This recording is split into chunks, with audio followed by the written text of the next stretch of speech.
எல்லாருக்கும் வணக்கம்.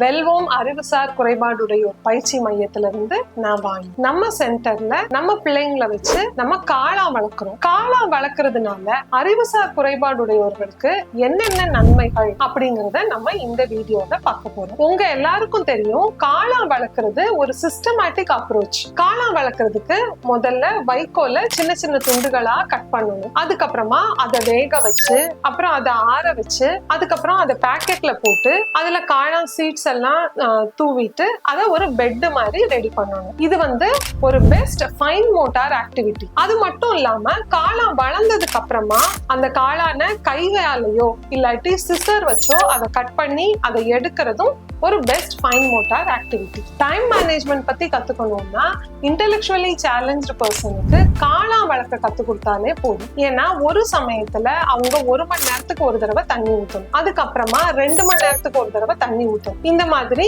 இது ஒரு டைம் பவுண்ட் ப்ரொசீஜர். காளா வளர்க்கறத பத்தி ஒரு லைவ் வீடியோ நீங்க பார்க்கணும், காளா வளர்க்குற ப்ரொசீஜரையும் நீங்க ஒரு லைவ் வீடியோவா பார்க்கணும் அப்படின்னு நினைச்சீங்கன்னா கமெண்ட்ல மஷ்ரூம் அப்படின்னு கமெண்ட் பண்ணுங்க. எம்மால் எல்லாம் முடியும்.